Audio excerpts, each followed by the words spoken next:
I've seen a lot of change, been through a lot of pain. Some things are not the same as they were a year ago, but all will be okay. I move on each and every day. The past is where it stays. Way back a year 이번 ago. 시간에는 배우이면서 또 모델이면서 이제는 극단의 대표이기까지 한 늘 자신을 개발하고 성장해가고 있는 우리 민지혁 배우님을 만나보도록 하겠습니다. 안녕하세요, 민지혁. 네, 안녕하세요. 간단하게 자기소개 좀 부탁드려도 될까요? 네, 방금 진행해주신 MC분이 말씀하신 대로 뭐 배우 일도 하고 모델 일도 하면서 최근에는 뭐 극단을 하나 만들어서 극단 대표도 하고 있는 배우 민지혁입니다. 만나 뵙게 돼서 반갑습니다. 네. 최근에 이제 제가 여러 연극 무대에서 자주 뵙게 되고 네. 또 잘 알려지진 않았지만 이제 몽골이었나요? 네. 거기 영화에도 출연하신 적도 있고 또 과거에는 여러 영화나 드라마 같은 곳에서도 종종 얼굴을 비춰주고 있었습니다. 그리고 배우로서도 있지만 이제 모델로서 활동도 많았던 것으로 아는데요. 배우, 모델, 이렇게 댄서 다양한 분야에서 이제 활동을 많이 한 것으로 알고 있습니다. 그 각 분야에서 어떻게 활동을 하셨나요? 우선 솔직히 맨 처음부터 배우를 한 건 아니었고요. 그리고 또 모델도 저는 이제 우연찮게 저한테 기회가 좀 생겼고 제가 열심히 하는 모습을 보고 좀 도와주시는 분들이 이런 경우가 있는데 어떻게 좀 해볼 수 있겠냐. 그래서 저는 기회가 주어지면 열심히 해보겠습니다. 이제 이런 식으로 하다 보니까 그래서 여기까지 오게 된 거고요. 저는 맨 처음에는 대학교 때 댄스 동아리에 들었고 거기서 회장을 하면서 댄서라는 뭐 표현하자면 아마추어지만 그렇게 이쪽을 좀 관심 있게 사람들 앞에서 공연하고 하는 데서 좀 쾌감도 느끼고 되게 흥미를 느껴서 댄서로 활동을 하다가 어떻게 또 운이 좋게 운보단 나는 사람 소개로 아이돌 쪽으로도 연결이 좀 됐었어요. 초반에는. 근데 뭐 긴 얘기지만 그게 결론적으로는 좀 안 좋은 개인적으로 안 좋은 일도 있고 그래서 데뷔까지도 못하고 연습만 하다가 그 당시에 뭐 또 집안에서 반대도 있었고 그렇게 나와서 혼자 좀 방황도 하고 그러는 중에 내가 지금 이제 이 나이 먹고 군대도 갔다 온 다음이었거든요. 그래서 몸도 이제 예전처럼 잘 못 쓰는데 뭘 해보면 좋을까.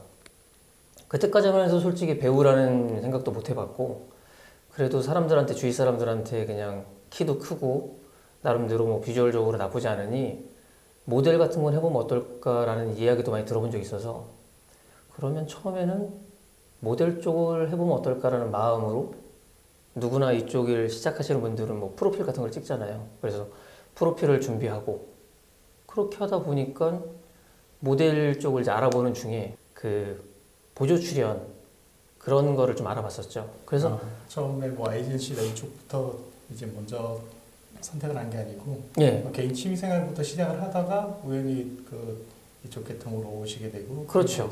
보조 출연부터 예, 왜냐면 저도 전공도 이쪽이 아니었고 그래서 과연 이쪽은 어떻게 움직이는지 시스템적으로 좀 알아야겠다는 생각에 우선적으로는 그 보조 출연을 하기 시작했어요. 그러다 보니까 카메라 앞에 현장에서 기존에 봤던 뭐 배우들이나 연예인 분들을 보면서 와 멋있다도 있었고 똑같이 그러다 보니까 저 카메라 앞에 쓰는 게 제가 예전에 뭐 댄서 할 때 공연할 때 무대 위에 섰던 것만큼의 쾌감이 있구나. 당연히 현장적인 라이브적인 건 없지만 그래도 그 카메라 앞에 있을 때 스태프들 앞에서 하는 그 또 긴장감도 있고 여기서 잘해야지 좋은 역할도 할 수 있다는 그런 긴장감이 있어서 이게 모델보다 더 메리트가 있겠다. 뭐 캐릭터별로 내가 경험해보지 않은 것. 당연히 경험해본 거에서 그 베이스가 깔린 연기는 조금 더 쉽겠지만 그런 거 안 해본 것들이나 다른 캐릭터를 경험해볼 수 있고 연기해볼 수 있다는 거에 되게 메리트를 느껴서 그때부터는 배우에 좀 더 집중을 하면서 활동을 했던 것 같아요. 배우로 이제 우리가 어렵겠지만 찾아서 본다고 했을 때 그렇죠. 가장 볼 수 있는 대표적인 어떤 작품들이 있을까요? 우선 쉽게 얘기해서 저도 항상 주위 분들한테 뭐 촬영하고 난 다음에 촬영할 때는 뭐 하고 지내냐면 얘기는 하죠. 근데 저도 궁금한 건 시사회 때 가서 영화 이제 편집된 걸 보고 저도 이제 상영될 때 봐야지 아 어디서 잘렸고 어디가 나오는지 저도 좀 알아야 사람들한테 뭐 일명 숨은 그림 찾기를 해봐라라고 말할 정도로 하는 건데 제가 나온지 몰랐을 거니까 좀 찾아보러 하는 거는 전 태극기 휘날리며를 좀 찾아보라고 해요. 태극기 휘날리며 우리가 알고 있는 예, 그 태극기. 예전에 그 강재휘 감독님 작품이고 장동건 선배랑 원빈 뭐 이렇게 나왔던 작품이지만 그게 제 첫 영화였어요. 엔딩 크레딧에 처음 이름이 올라가고 그랬던 영화라서 저한테는 되게 큰 인생의 큰 변환 그리고 배우로서 정말 열심히 하고 어떻게 해야지만 사람들한테 좋은 인상과 열심히 하는 모습을 보여줄 수 있는 그런 걸 많이 배운 작품이라서 그거를 보시다 보면 숨은 그림 찾기 하는 또 묘미가 좀 있습니다. 태극기 휘날림의 어느 한 장면에 우리 그 민지혁 배우님의 얼굴을 보실 수 있을 것 같은데요. 정말 단역으로 출연하거나 우리가 보조로 출연하거나 정말 이름이 알려지지 않은 상황에서 이렇게 출연할 때 순간 지나가면서 본인만 알 수 있는 정말 그런 장면들일 거거든요. 그래도 이렇게 영 이야기를 나눠본 김에 관심 있으신 분들은 태극기 휘날림이 한번 다시 보면서 숨은 그림 찾기 해보는 것도 재밌을 것 같습니다. 예, 뭐 우선 말씀하신 것처럼 뭐 제 필모는 나중에 또 보시는 분들이 네이버에 민지혁을 검색하면은 또 여러 가지가 있지만 모든 작품이 다 숨은 그림 찾기예요, 솔직히. 아까 말씀하신 뭐 몽골 가서 찍었던 작품은 좀 주연급으로 좀 찍은 게 있어서 그거는 그래도 보다 보면 좀 많이 나오는구나. 그리고 그거 외적으로는 뭐 나중에 또 딴 얘기 하겠지만 약간 운이 저는 조금 제 생각에는 당연히 운도 따라야 되고 실력도 필요하지만 약간 비중이 있는 거를 찍었을 때 운이 없던 게 좀 뭐 제작하시는 분들 쪽에 뭐 여러 가지 문제가 있어서 오픈이 안 된 작품도 있고 그럴 때는 조금 더 비중이 있던 작품이 있었는데 못한 것도 있고요. 네, 영화 배우로 먼저 시작을 했다고 봐야 될 것 같고 네. 그런 가운데 이제 모델로도 또 활동을 많이 하셨어요. 알게 모르게. 네. 지금 화면에 다 담지는 못하지만 상당히 키가 크고 비주얼이 좋으세요, 진짜. 네, 키가 우선은 어떻게- 키는 187이고요. 네. 몸무게는 예전에 한참 저도 이제 런웨이를 설 때는 187인데 런웨이를 설려면 되게 힘들었는데 그때는 원래 뭐 한 67, 68 정도 나갔었습니다. 근데 지금은 제가 화면에서 좀 좋게끔 보이는 몸무게는 한 71, 2 정도가 좋은데 솔직히 지금은 살짝 또 쪘습니다. 지금 약간 겨울도 있고 그래서 지금은 한 솔직히 몸무게가 한 70, 한 6, 7 정도 나가는데 다시 조금 뭐 작품할 때는 다이어트해서 70, 한 1, 2 정도를 유지하려고 합니다. 본인이 했던 그 광고 중에 제가 사진을 본 것도 있는데 그 가장 대표적이었던 게 어떤 게 있었죠? 어떻게 보면은 가장 대표적이라고 할 수 있는 건 뭐 광고도 여러 가지 했지만 악사 다이렉트 광고가 사다이렉트 광고. 그게 어떻게 보면 메인으로 찍었던 처음 그래도 조금 이렇게 표현하자면 그래도 사람들이 알아볼 수 있는 그런 브랜드의 광고기도 하고 전 좀 운이 좋았던 건 LG 쪽 관련된 것도 광고를 딱 보시는 분들이 아 이게 이 친구였어라고 할 정도 대부분 되지만 다들 그러시죠. 예, 네. LG 스타일러도 있었고 뭐 LG 트롬 같은 LG 쪽 광고도 좀 했었고요. 그리고 최근 그나마 한 거는 기아 자동차 소렌토 그것도 나름 뭐 옴니버스로 약간 그 테마가 좀 다른 버전이지만 그 중에 하나 버전을 제가 메인으로 찍었던 게 있습니다. 사실 모르시는 분들도 많겠지만 이래저래 활동을 많이 하고 계셨던 그렇죠. 거잖아요. 많이 했죠. 최근에 저는 이제 연극에서 많이 봤어요.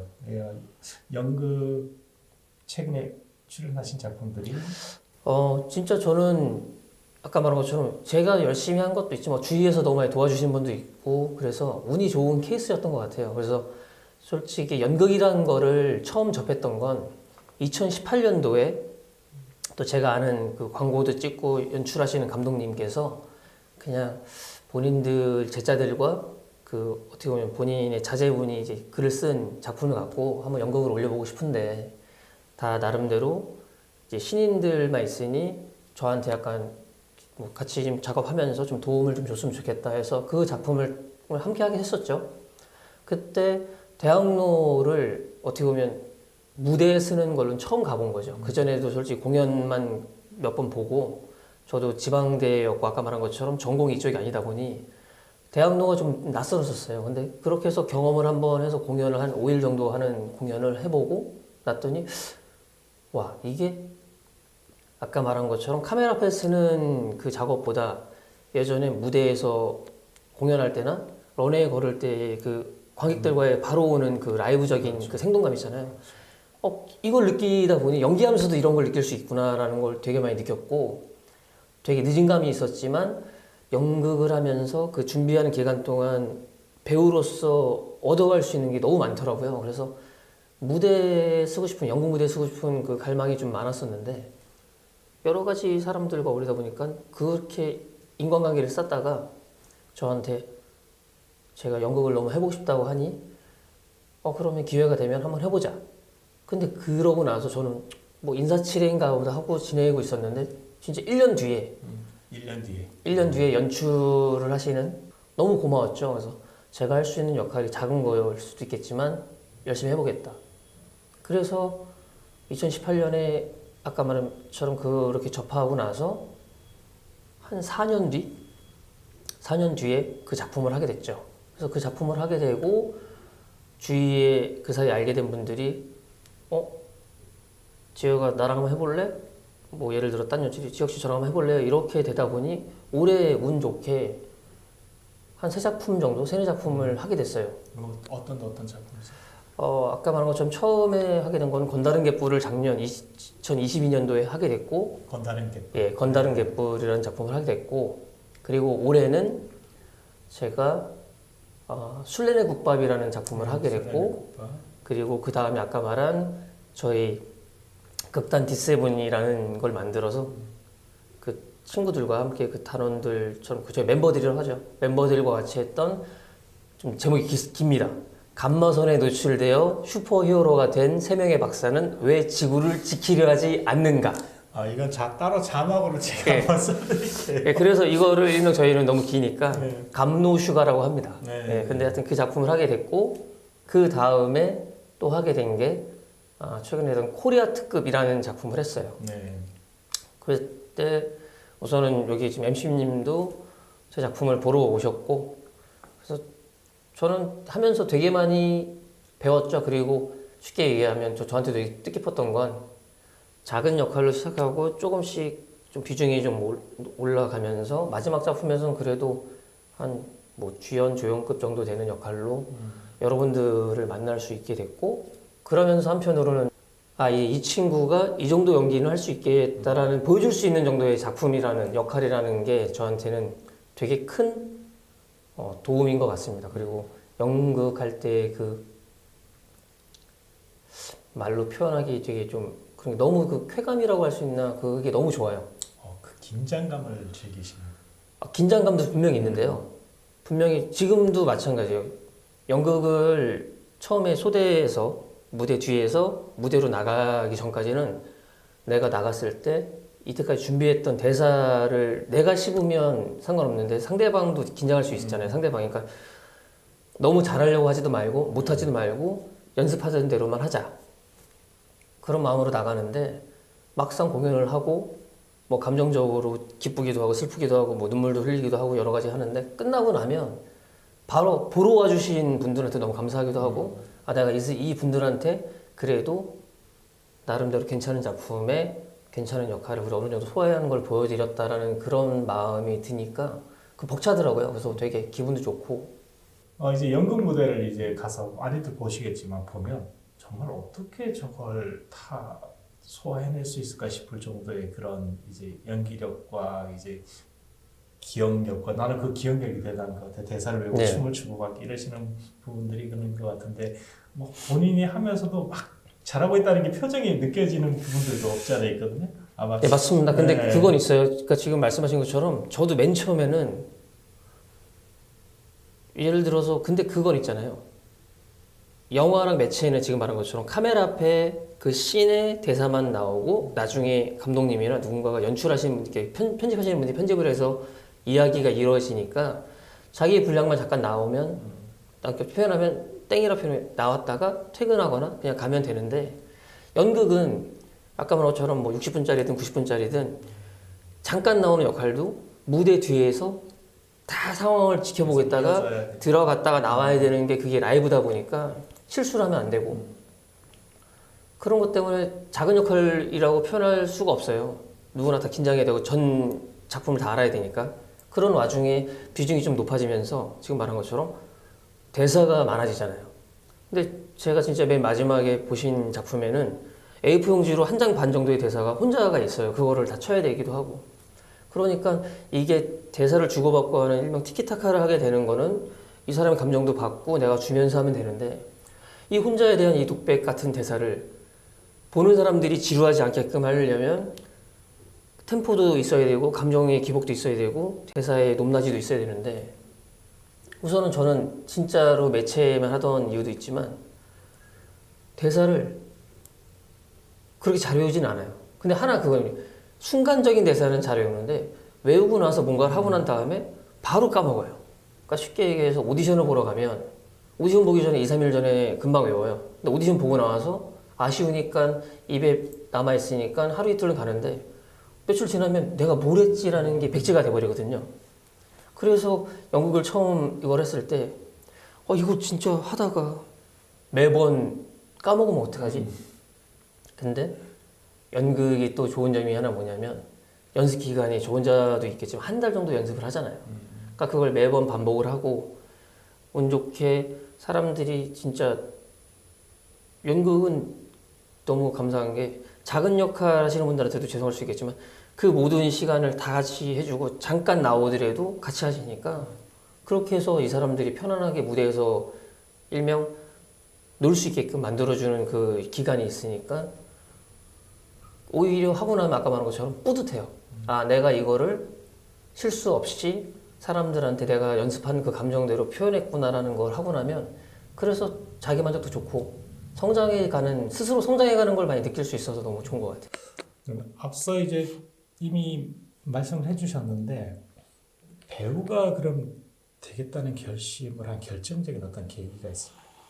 아까 말한 것처럼 모델을 해보자니 기회도 없었고 그럼 어떻게 했으면 좋을까? 그래서 우선은 모델도 모델이지만 경험을 해보자. 그래서 시작했던 그 보조 출연을 하고 열심히 하다가 보니까 감독님들과 거기 많은 스태프들, 메인 스태프들, 뭐 촬영 감독님부터 해서 많은 분들이 열심히 하고 그런 거에 대해서 좀 반응해 주시고 너 잘하겠다 이런 좀 으쌰으쌰 그때 당시에는 잘 몰랐지만 그런 게 있어서 이거 내가 이런 걸 해보면 좋겠다. 그래서 어떻게 보면 맨 처음에 표현하자면 보조 출연을 나갔을 때 작품이 여러분 다 아시겠지만 드라마 별을 쏟아라는 작품이었어요. 예전에 조인성 씨 나오고 이서진 씨, 뭐 박성면 선배님부터 해서 여러분들 많이 나왔던 전두현 선배님 나오고 그때 그냥 저는 보조 출연하러 갔는데 그때 그 이장우 감독님이 이장수 감독님일 거예요. 하여튼 그 감독님께서 처음 봤는데 저한테 역할 하나 주신 거예요. 보조 출연으로 갔는데 이미지 단역 역할을 주셔서 내가 그걸 하고 나서 너무 뿌듯했죠. 어떻게 보면 그냥 뒤에서 지나가는 역할로 나올 수 있었는데 그래도 카메라 앞에 설 수 있는 작품 이렇게 역할을 주셔서 내가 처음 왔는데도 이렇게 사람들한테 표현하자면 나를 좀 봐주는구나 누군가가. 그리고 그 느낌에 내가 이런 쪽에 더 관심을 갖고 노력을 하면은 나한테 기회도 있겠구나라는 생각도 가졌고 그리고 아까 말한 것처럼 카메라 앞에 서 있는데 너무 행복한 거예요. 사람들한테 주목받는 약간 관종이라고 할 수 있는데 그런 게 내가 이런 거에 행복을 느끼는구나. 그래서 전공도 안 해봤지만 배우면서 더 열심히 해보자 라는 마음을 먹었던 거는 그런 와중에 태극기 날리며를 하면서 더 많이 느꼈고 이게 단역으로 시작했지만 열심히 해서 꼭 사람들한테 알려지는 뭐 그런 배우가 좀 돼보자라는 마음을 먹었던 것 같습니다. 그럼 결정적으로 이제 별을 쏟아. 그렇죠. 네, 별을 쏟아 그 촬영 현장에 가서 이제 현장을 보고 또 거기서 이제 감독님의 관심을 받고 그러면서 누군가의 관심을 받으면서 카메라 앞에 선다는 것에 대해서 큰 매력을 느꼈다. 네. 그렇게 설명을 하면 네, 맞습니다. 그게 저한테는 큰 역할이었죠. 이제 보면 일본에서 또 이제 활동을 하셨더라고요. 보니까. 네. 일본에서는 어떻게 활동하게 됐나요? 그것도 솔직히 좀 여러분들이 제가 좀 아시겠지만 길어요. 활동이 아직까지는 뭐 많이 알려지진 않았지만 활동이 길어서 일본 활동을 하게 된 계기도 되게 저한테는 특별했어요. 또 운도 어떻게 보면 운이 좋았을 수도 있는데 아까 제가 말한 처음에 대학교 때 춤을 췄던 동아리의 선배님이 그 선배님도 춤을 췄고 했지만 그분이 지금 뭐 포화 속으로나 여러 가지 찍었던 이재한 감독님이 일본에서 입봉하실 때 그 작품 사요나라 이치카라는 그 작품의 PD를 했던 분이 제 선배였어요. 근데 그분이 후배기도 하고 열심히 할 때 뭐 저를 좀 도와주려고 하지만 사람들한테 이제 프로필을 좀 보여주는 경우가 있었는데 일본에서 한번 보여줬더니 아, 이 친구 일본에서 어떻게 보면 일명 먹힌다 아니면 일본에서 활동할 때 사람들이 반응이 좀 좋겠다라는 그 얘기를 좀 많이 들어서 저한테 어느 날 연락이 왔더라고요. 그래서 지금 그렇다고 해서 뭐 금전적으로 뭐 여유가 있어서 너한테 100% 지원을 못 해주지만 네가 기회가 되면 일본에 와서 활동을 해보면 어떻겠냐. 그럼 제가 뭘 준비하면 되겠습니까? 근데 일본어도 할 줄도 모르고 그 당시에는 아리가토 고자이마스 말고는 할 줄 아는 게 없었으니 네가 그러면 여기 와서 알바를 할 수 있는 거는 자기가 알아봐 줄 테니 그래도 모델 쪽으로 우선은 말이 안 되니 이미지나 뭐 광고나 이쪽으로라도 연결시킬 수 있으니 뭐 잡지라도 그런 쪽으로 하려면 한국에서 네가 서울 컬렉션이라는 모델을 했던 런웨이를 걷던 모델인 건 알지만 그래도 최근에 그 런웨이를 걷는 게 좀 필요할 것 같으니 그 필모를 좀 만들어 와라. 그래서 저는 항상 또 한참 모델을 하다가 런웨이 하다가 런웨이를 좀 안 하게 된 게 제가 아까 말한 것처럼 모델 일도 되게 좋지만 하고 싶었던 게 배우라는 것 때문에 다시 배우로 약간 돌아가서 모델 일을 잠깐 안 하고 있을 때였거든요. 그러니까 중간에 컬렉션 경력이 좀 있다가 잠깐 단절됐다가 다시 만들어야지 하는 중이라서 그래서 그거를 만들러 쇼를 하러 갔어요.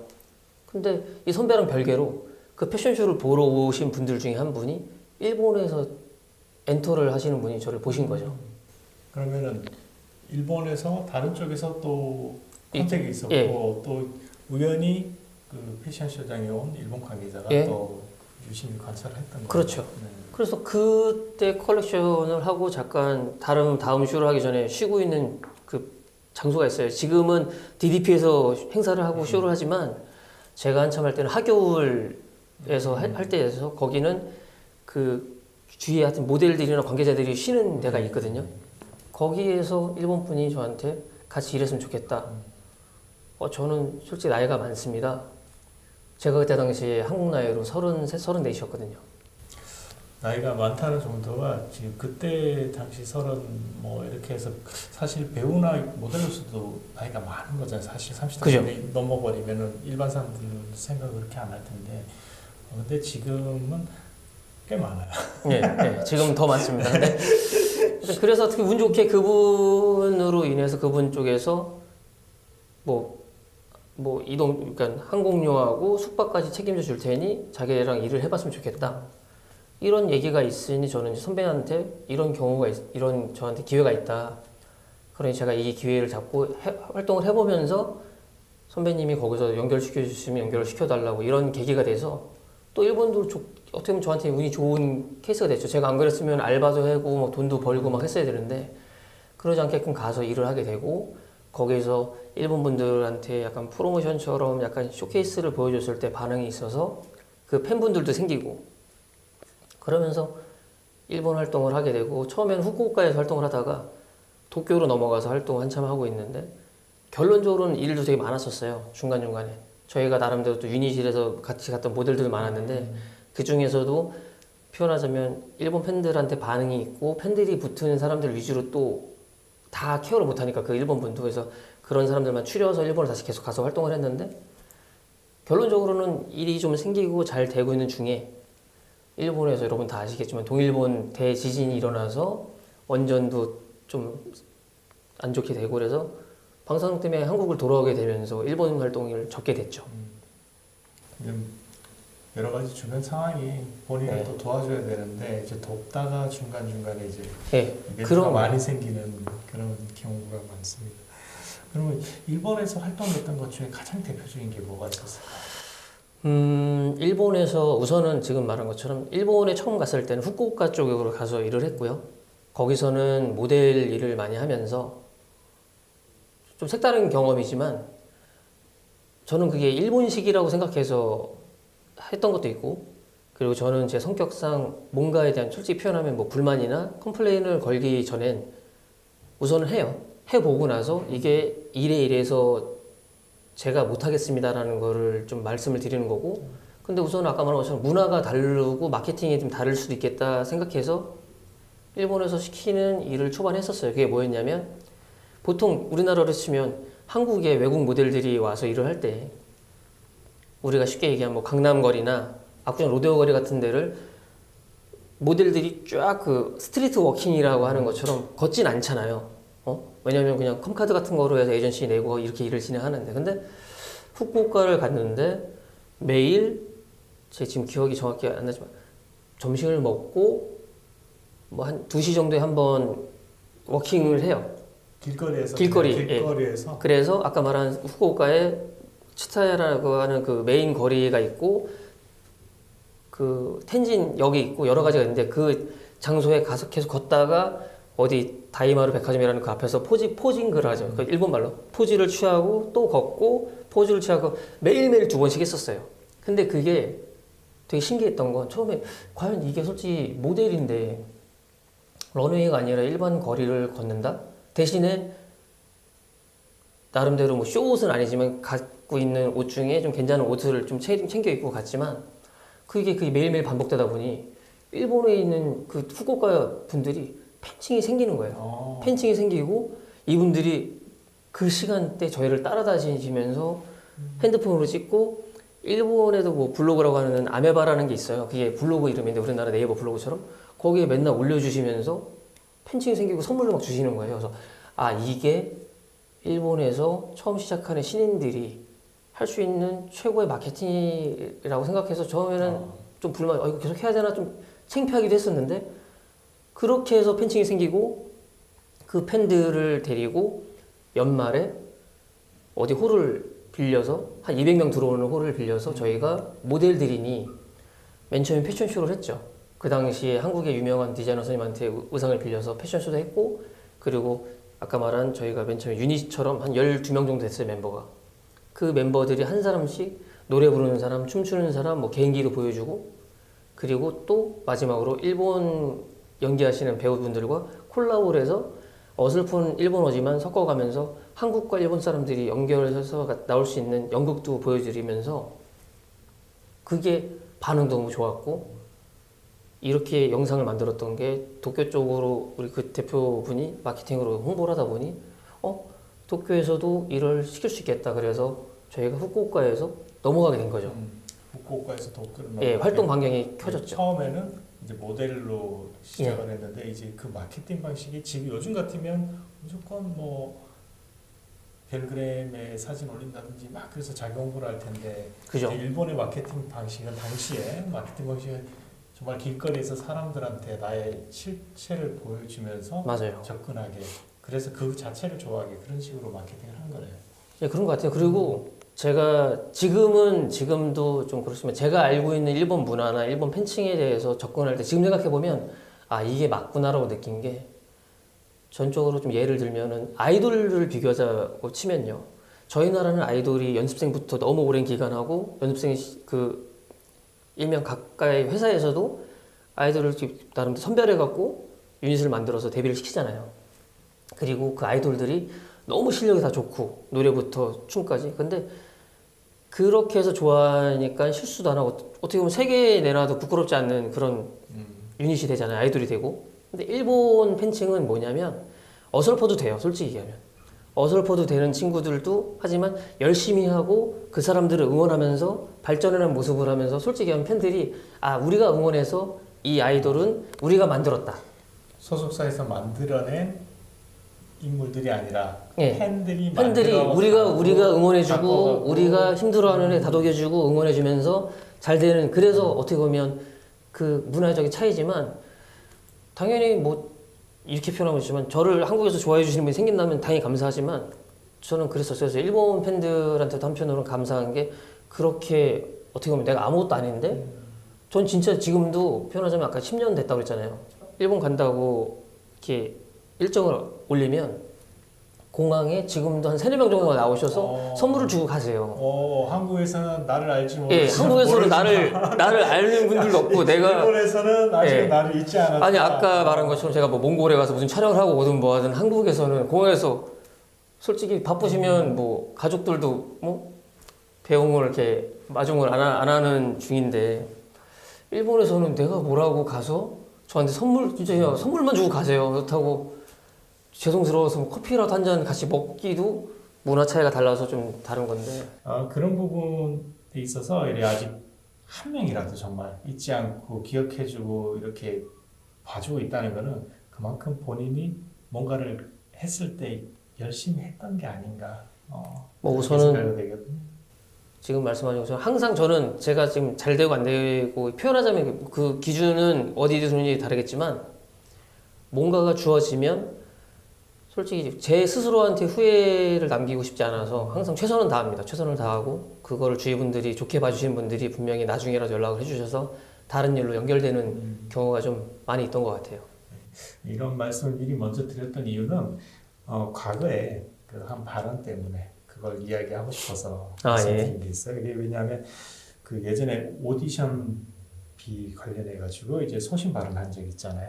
예, 네, 그렇죠. 뭐 기사로 난 적도 있고 네. 그러면서 이제 그 오디션 현장을 찾아가는 배우들에게 왜 오디션을 비용을 받느냐 이런 문제가 있었는데 사실 우리 일반인들 생각할 때도 조금 이해가 안 가는 부분이에요. 왜냐하면 우리가 회사에 면접을 갈 때도 뭐 거리가 먼 곳은 오히려 회사에서 뭐 차비라도 준다거나 뭐 이런 부분들이 있었던 적이 있는데 근데 이제 오디션을 보러 간 배우들한테 오디션비를 받는다 이렇게 이제 화를 많이 내셨던 그 소신 발언을 한 적이 있는데 내용은 이미 뭐 다 알려진 부분이고 근데 그 이후에 이야기가 없어요. 그래서 분명히 본인한테 마이너스가 되는 부분이 활동에 있었을 것 같아요. 있죠. 분명히 그렇게 막 티가 난다? 아니면 뭐 분명히 있었습니다. 근데 그거를 좀 말씀을 드리자면 아까 말한 것처럼 다 아시는 부분도 있고 모르시는 분들도 있겠지만 이게 제가 욱하는 것도 있었고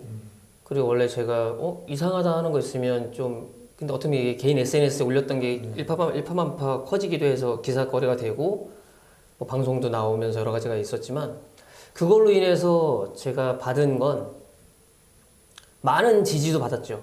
모르시는 분들한테도 아, 이 친구 나름 괜찮네? 생각은 바르네라고 해서 많은 지지도 받았지만 힘들었던 경우는 뭐냐면 제가 그 당시에 그게 기사화될지도 모르고 어떤 작품을 되게 연습을 하고 있었어요.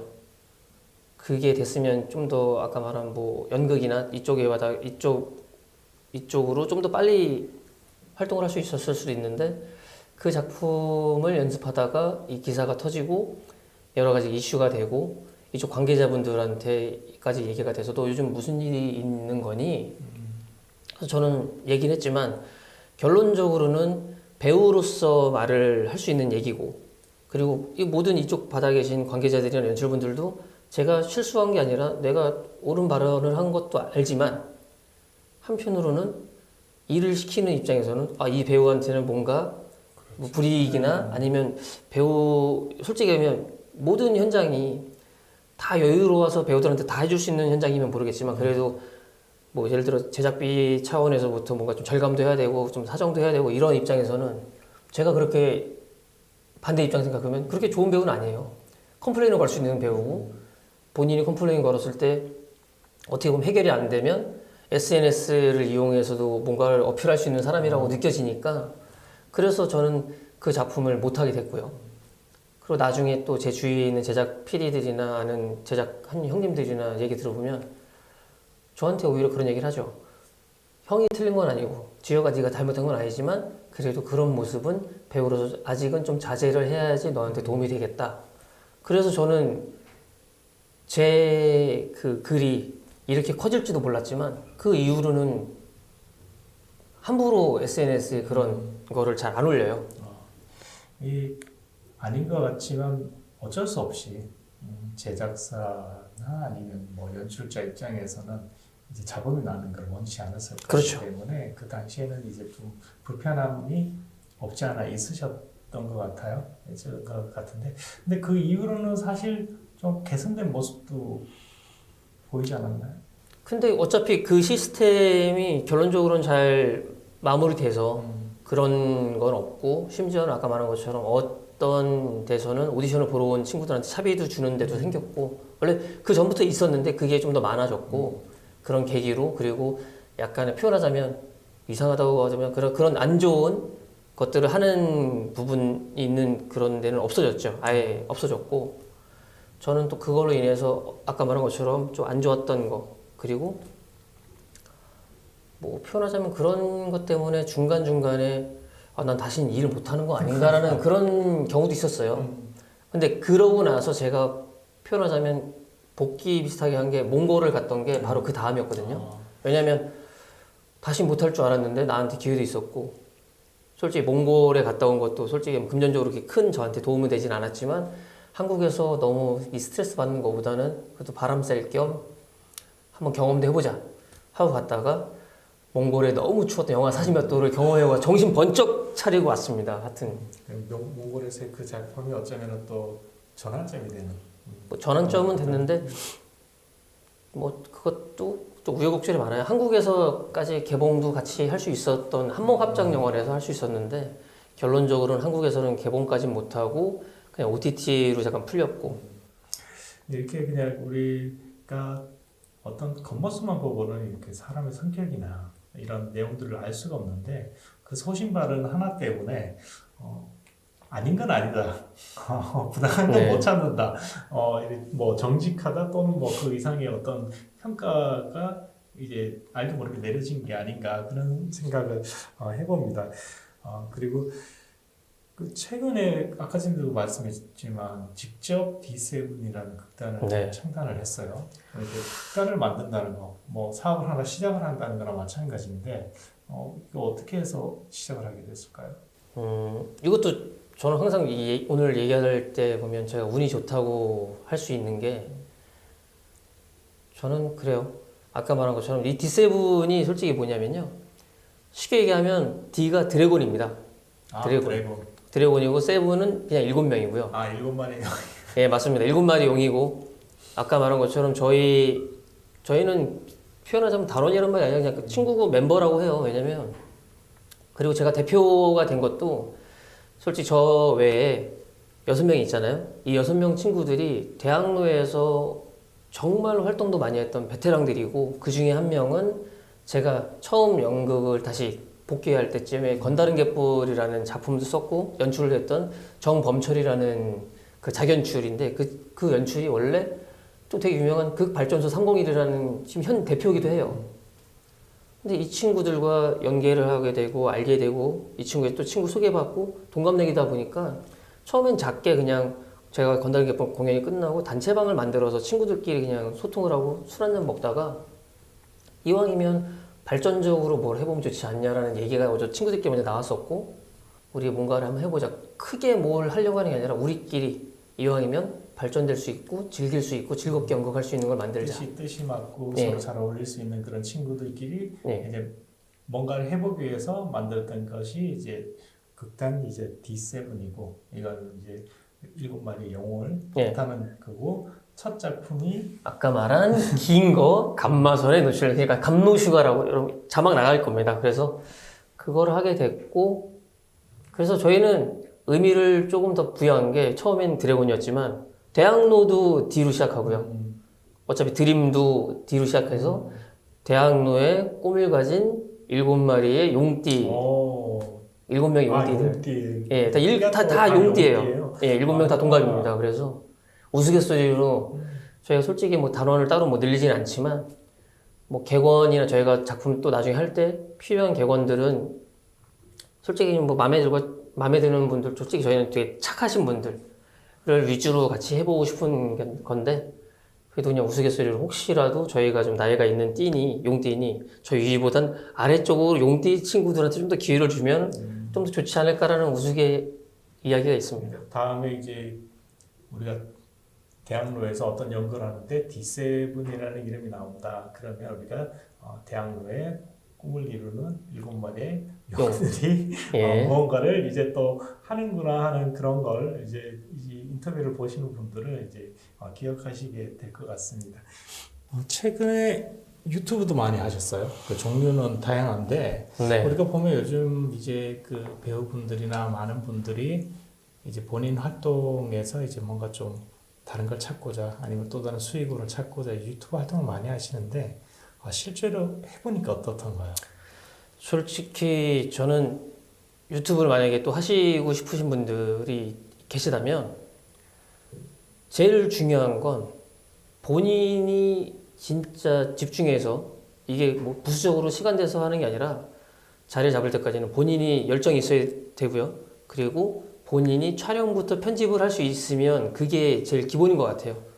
그게 아니면 나머지들이 솔직히 시간적인 것도 많이 걸려서, 그리고 또 시간적인 거 걸리는 걸 줄이기 위해서는 비용이 생기기 때문에 본인이 우선은 다 할 줄 알고 난 다음에 시작하시는 걸 권해드리고, 그리고 한편으로는 또 저도 유튜브를 2가지 정도 했다가 지금은 제가 쉬고 안 하는 거고, 뭔가 먹는 거 있잖아요. 저도 먹방도 해봤고, 그리고 술도 먹어보면서 해봤는데, 뭔가 먹으면서 하는 건 정말 큰 도전이 필요합니다. 정말 그런 것 같아요. 예, 밥 한 끼만 먹어도 배가 볼록해지는데 그게 어떻게 보면 일주일에 한 번이라고 생각할 수도 있지만, 술도 그게 사람들과 편안하게 먹는 것도 있고, 솔직히 저희가 방송할 때도 편안하긴 했었어요. 술 마시는 방송도. 근데 그게 어느 순간은 촬영이 되고 반복적으로 이걸 빨리 해서 또 해야 된다는 그런 약간의 뭔가 그 학교 가듯이 뭔가 매일매일 반복적으로 해야 된다는 그 생각도 있고 하니까 좀 힘들어지더라고요. 그리고 아까 말한 것처럼 또 따로 제가 라면 원정대라는 또 라면 먹는 걸 해봤는데, 그 컨텐츠가 먹어야 되잖아요. 많이 먹던지 맛있게 먹던지 뭔가를 해야 되는데, 그게 또 매주 먹다 보면 좀 배우 일을 하잖아요. 그러니까 라면이 그렇게 솔직히 배우한테 맛은 있지만 배우 활동하면서 그렇게 좋은 건 아니에요. 왜냐면 살도 잘 찌기도 하고. 식단 관리가 안 되는 예. 거죠. 그래서 라면 원정대를 한 2년 찍으면서 몸무게가 확 올라가기도 하고 건강적으로 그렇게 좋아지진 않았습니다. 솔직히 해서 결론적으로는 얻는 것도 많아요. 많이 배웠고, 순발력으로 사람들과 얘기할 수 있는 화술과 사람들을 대한 애티튜드나 여러 가지에 대한 건 배우도 필요한 거니까, 그리고 약간 뭐 진행하거나 이런 거에 대한 순발력들 이런 거는 많이 늘어서 좋은데, 분명히 거기에 대해서 오는 단점들도 분명히 있다는 거는. 그러니까 이제 카메라 앞에 서서 뭔가를 하면서 또 배우는 것들 아니면 또 제작 과정에서 또 많이 배우게 되는데 문제는 이제 시간과 비용. 맞습니다. 그런 부분에 있어가지고 이제 섣불리 도전을 했다가는 오히려 그 부분에 있어서는 또 큰 낭패를 볼 수도 있다는 거. 이제 본인의 경험이 또 사실 그렇죠. 네. 맞습니다. 그리고 쉽게 접근하게 보면 대부분 유튜브를 해야지 되겠다 아니면 해보자 하는 거는, 초반에는 솔직히 지금은 연예인분들도 그리고 코미디언 분들이나 개그맨 분들이 많이 하시잖아요. 근데 초창기 때 표현하자면 초창기 때는 방송국 관련된 사람들이 유튜브를 많이 안 했었어요. 그러니까 그때는 그렇죠. 뭐 지금은 되게 많이 활동하시는 여러분들이 계시지만, 그때 당시에는 솔직히 3사의 개그 방송이 있고 거기에서 많이 못하시는 분들, 아이디어는 좋지만 기존에 하시는 분들이 많아서 못하시는 개그맨 후배들 분들이 나와서 하시는 게 되게 잘 됐고, 그게 컨텐츠가 되고, 또 먹방 하시는 분들 초반에 잘하셔서 그게 쉽게 사람들이 얘기할 때 비용적으로 유튜브를 잘하고 조회수가 잘 나오면 생활이 되고 돈이 된다고 생각만 하셔서 접근이 하시잖아요. 그래서 저도 어떻게 보면 해봐야 되나? 나도 아까 말한 것처럼 활동이 별로 없으니 모든 노출이 되면서 사람들한테 알려지면 좋겠다라는 마음도 있었고, 주위에서 뭐가 좀 표현이 되면 타이밍이 맞아서 시작을 했었는데 지금 하시는 분들은 더 진짜 각오가 더 필요하다는 게 느낀 게 뭐냐면 정말로 유명한 배우들이나 유명한 솔직히 표현하면 요즘 짠한 형부터 뭐 성시경 씨부터 유재석 선배님부터 되게 많은 분들도 유튜브를 하시잖아요. 채널도 있고. 그러니까 그런 분들과 경쟁해서 살 수 있는 방법은 정말 컨텐츠가 좋지 않거나 여러 가지가 있어요. 그러니까 이제 뭐 컨텐츠도 좋고 뭐 나도 좋고 하지만 이제는 유튜브도 거대 자본이 맞습니다. 필요해요. 들어오면서 이제 그 많이 만들고 또 구독자 수도 많이 만들고 맞아요. 하는데 이제 개인이 우리 배우님도 해보셨지만 정말 유튜브 만들어서 단순히 뭐 수익을 낸다 하기에는 정말 이제는 힘들. 제 개인적으로 생각할 때는 너무 힘들 것 같아요. 더 힘들어진 것 같고 저라도 솔직히 그분들 아까 말한 제가 좀 전에 언급했던 그분들이 직접 편집하시지도 않고 촬영도 안 하시니까 그리고 아까 말한 것처럼 기본적으로 어느 정도의 자본금이 있는 세팅이 된 상태에서 촬영을 하시니까 되는데 아까 그랬잖아요. 저희는 돈이 많으시면 돼요. 본인들이 돈이 많으면 되게 유명한 촬영하시는 분, 편집하시는 분을 이렇게 활용하시면서 하면 좋죠. 근데 그게 안 되는 분들이 대부분이기 때문에 그런 분들은 쉽게 접근하기는 뭐 그거 하시는 거는 분명히 본인들의 의사하고 자유지만 저는 지금 제가 경험해 봤을 때는 정말로 획기적이지 않으면 그리고 준비가 되지 않으면 쉽게 도전 안 하시는 게 저는 좋을 것 같습니다. 그 배우이기 때문이기도 하시겠지만 이제 SNS를 보면 자기 관리 꾸준히 하는 모습들을 보고 있어요. 그러니까 서핑도 하는 모습도 있고 뭐 다른 운동도 하는 모습이 있는데 자기 관리 어떻게 좀 하고 계십니까? 뭐 검색해 보시면 아시겠지만 이제 나이가 어느 정도 이제 40대 후반이고 좀 지나면 이제 50이 가까워지는 나이가 됐는데 저도 솔직히 한 30대 정도는 그렇게 크게 관리도 안 했었고 그냥 술 먹어도 다음날 멀쩡하고 숙취도 없었고 근데 어느 순간 술을 먹고 뭘 하고 난 다음부터 체형이 변화가 되고 내가 힘들구나 몸이 지치는구나 살이 찌는구나 세월을 이길 수 예. 없는 그러다 보니까 이제 관리를 안 하면은 내가 이 일을 포기하지 않는 이상 관리를 안 하면은 일이 안 들어오잖아요. 결국 이제 배우라는 직업 때문이기도 하지만 이제 본인의 이제 건강 때문에 이제 물에서 하는 운동을 위주로 많이 하시고 그리고 이제 피부 관리 해야 필수적으로 돼요. 지금 카메라를 이렇게 앞에 두고 있기 때문에 어쩔 수 없이 또 피부 관리를 하는데 그러다 보니까 시간이 갈수록 이제 본인 눈앞에 보이는 어떤 우선순위가 바뀌더라. 이제 네, 맞아요. 화장품이 먼저 네, 맞습니다. 손에 가게끔 이렇게 만들어주고 기본적인 관리는 다 하고 계시는 걸로. 저 진짜 어렸을 때는 이게 좀 딴 얘기지만 어렸을 때 여자분들이나 여성분들 화장품 좀 엄청 많았잖아요. 네.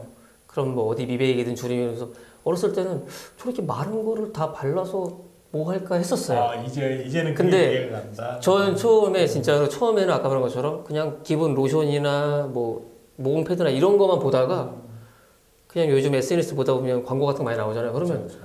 내가 어느 순간 그 광고를 들어가서 제품의 효능을 보고 있어요. 아, 내가 이렇게 변하는구나. 이제 자기 관리를 위해서 이렇게 많은 노력을 하는데 본인도 모르게 이제 관리 방법이 나이에 맞게끔 차츰차츰 바뀌어가고 있다. 네, 맞습니다. 네. 이건 좀 민감할 수 있는데 아직 배우의 길을 걸어온 시간은 길지만 길죠. 근데 아직 큰 주목을 사실은 못 받고 있었던 거는 그죠, 사실이잖아요. 맞습니다. 네, 왜냐하면 우리가 어딘가에 뭔가 주연을 한번 하거나 이슈가 크게 터지거나 그러면 참 좋았을 텐데 그럼에도 불구하고 이렇게 카메라 앞에 서거나 무대에 서는 걸 너무나 행복한 순간으로 여기고 있습니다. 네. 앞으로 그럼 어떤 배우의 모습으로 계속해서 우리가 기억하고 볼 수 있을까요? 분명히 저는 그래요. 당연히 모든 배우들이나 이쪽 일을 하시는 분들, 뭐 아이돌부터 해서 모델부터 다 계시겠지만 본인이 가진 재능이 넘치거나 진짜 준비가 잘 돼 있으면 그 기회는 금방 온다고 하잖아요. 근데 저는 아까 말한 것처럼 너무 긴 시간 동안 이쪽에 있었고 우선은 1차적인 비주얼적인 걸로 저한테 접근도 해주시고 저한테 기회를 많이 주셨지만 제가 분명히 부족한 것들이 많았다고 생각을 해요. 그 기회를 못 잡았던 것도 제 몫이었고. 근데 지금 제가 배우 일을 계속 하면서 연극판에 지금 동료들도 있고 연극을 계속 하면서 저는 배우라는 거를 요즘 더 느끼면서 아, 내가 부족한 걸 좀 더 채울 수 있는 지금 단계를 밟고 있고 이제 조금씩 자신감이 생기는 게 아, 내가 이렇게 준비가 돼가면 사람들한테 내가 연기하는 걸 좀 보여줘도 이제는 표현하면 덜 창피하겠구나. 조금씩 자신감이 생기는 것처럼 그런 계기가 돼서 그래서 지금처럼 저는 항상 쉬지 않고요. 그러니까 쉬지 않는다는 게 당연히 뭐 매체나 여러 가지 솔직히 사람들이 많이 알아주는 그런 작품을 하고 캐스팅되면 정말 감사하겠지만 그게 아니더라도 지금 아까 말한 극단을 만든 그 동료들과 즐겁게 연극하고 무대에서 계속 호흡하고 와주시는 관객분들이랑 어울릴 수 있는 그런 쪽으로 계속 꾸준히 그리고 그러다 보면 더 좋은 일이 생기겠죠. 근데 꼭 그게 아니더라도 제가 할 수 있는 한 계속 활동할 수 있는 그런 배우가 되고 싶고 계속 발전하는 배우. 그래서 점점 아, 이 배우의 연극은 이제는 뭐 하나가 아니라 이 배우가 나오는구나 했을 때 보러 오는 관객들이 아는 지인이 아니라 진짜 모르시는 분들도 저 민지혁이라는 배우가 나오는구나. 이 친구가 이런 역할을 하는구나. 그랬을 때 보러 오고 싶어 하는 그런 배우? 그런 배우가 되고 싶고 그렇게 배우가 되고 싶도록 하루하루 노력하면서 지내고 싶습니다. 솔직히 누구나 이 나이 먹고 제일 잘하고 즐길 수 있는 이왕이면 잘할 수 있는 것도 이거고 즐길 수 있는 것도 이거고 나름대로 아까 말한 것처럼 오래됐고 아직은 빚을 못 봤다고 할 수 있지만 그래도 지금 제가 제일 잘할 수 있는 게 이 분야고 그래서 저는 제 건강과 제가 할 수 있는 여건이 된다면 죽을 때까지 배우 일을 하고 싶습니다. 네, 이렇게 이제 본인의 삶을 이제 연기라는 배우라는 어떤 그 특정한 그 목표를 위해 가지고 끝까지 노력하겠다는 우리 민지혁 배우님의 다짐을 이제 들어봤습니다. 새롭게 이제 아시게 된 분들을 위해 가지고 그 어떤 하고 싶은 이야기가 있다면 본인을 어떻게 알릴 수 있는 네, 그냥 어떻게 보면 지금 저를 만약에 이 인터뷰로 해서 저를 처음 보시는 분들도 계시겠지만 저 배우가 누구지? 그러면 우선 궁금하시면 한번 네이버에 검색을 해보시면 포털 사이트에 검색해 보시면 아, 이 친구가 이렇게 얘기를 주구장창 했던 이유가 있구나. 왜냐면 나이가 있습니다. 그래서 여러 가지 우여곡절도 있었고 또 많은 분들이 분명히 저뿐이 아니라 이쪽 일 하시는 분들이 정말 힘든 일도 많이 있는데 그걸 겪고 이겨내면서 버티고 오시니까 나중에 빛을 좀 봤을 때 그런 얘기들이 또 이야기거리가 되는 것처럼 저도 비슷해요. 열심히 버텼고. 그래서 저를 우선은 궁금해지시는 분들이 계시면 기본적으로 저는 아직까지는 빛을 발하지 못했지만 빛을 보기 위해서 계속 노력하는 배우고 부족한 점을 계속 메꿔갈 수 있는 그런 노력하는 배우로서 여러분들이 기억해 주시면 좋겠고요. 아, 저 친구 이걸 보시면서 호불호가 생기겠지만 한번 또 나중에 어떤 역할을 나오는지 한번 숨은 그림 찾기를 해보든지 아니면 이렇게라도 하는 배우구나라고 알 정도로 열심히 노력할 테니까 이쁘게 봐주시고 관심 있게 좀 봐주셨으면 감사하겠습니다. 네, 지금까지 이제 우리가 태극기 휘날리며부터 이제 악사 광고까지 그 소네트 광고에도 나왔다고 하니까 한번 되돌려서 그 부분에 숨어 있는 우리 민지혁 배우를 한번 찾아보는 재미도 가져보시고요. 아직도 빛을 찾아가는 네. 빛을 찾아가는 우리 민지혁 배우 계속 노력하는 그런 배우 그리고 평생을 배우로서 삶을 살아가고자 하는 우리 민지혁 배우를 만나서 그의 삶에 대한 이야기를 한번 들어봤습니다. 이제부터 아시게 된 우리 민지혁 배우님 더 관심 가져주시고 사랑해 주시기 바랍니다. 오늘 이렇게 인터뷰 가져주셔서 감사합니다. 추후 활동이라고 치면요. 우선은 계획된 건 연말에 우선은 연극으로 또 여러분들 대학로에서 찾아뵐 수 있을 것 같아요.